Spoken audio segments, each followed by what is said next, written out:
So what are we looking for when we're going into these premises? How are we deciding if they are filthy enough to be in a condition where they may present a risk to health, or if they are verminous? Well, let's take a look at, so let's consider the easy one, which is whether they're verminous or not.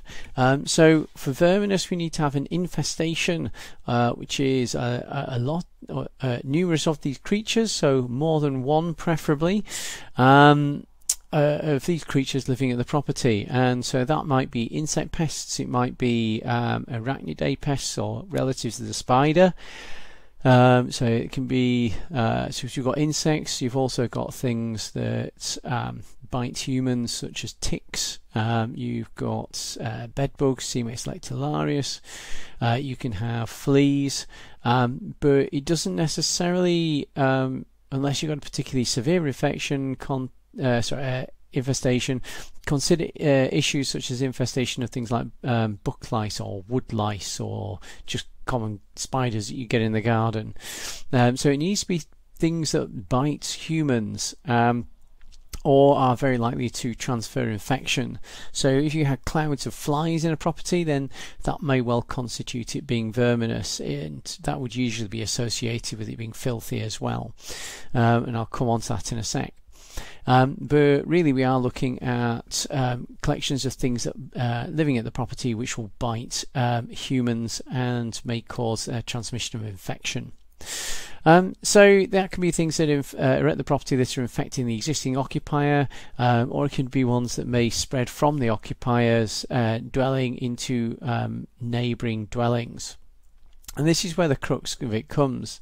If the state of the premises in which you are investigating is so bad that it starts to be likely to affect the health of the occupier and then to affect the health of other people in the surrounding area, if you're looking at a threat to health here, then it's there is a justification for you infringing the rights of the occupier quite significantly by serving a notice and then, if necessary, using your powers of entry to gain access to the property and to clear out their property and remove a whole load of stuff and clean it and repaint it.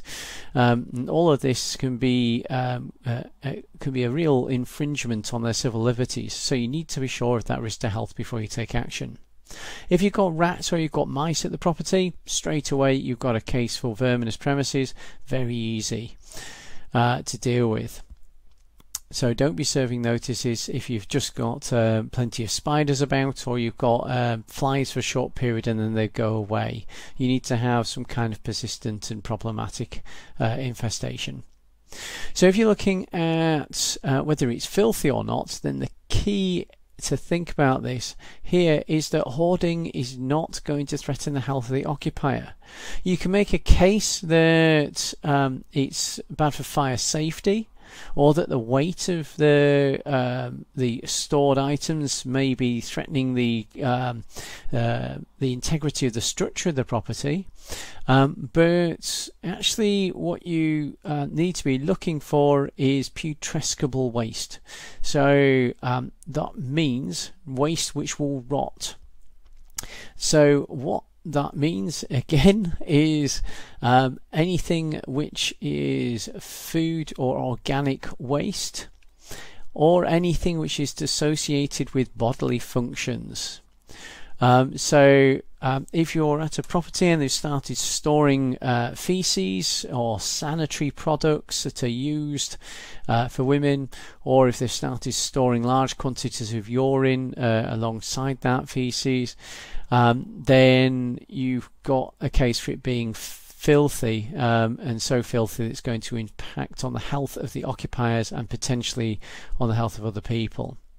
If you've got premises which has got accumulations of food or organic waste in that property, and I'm talking about predominantly food waste here, we're less concerned if we've got, I don't know, decaying vegetation in there.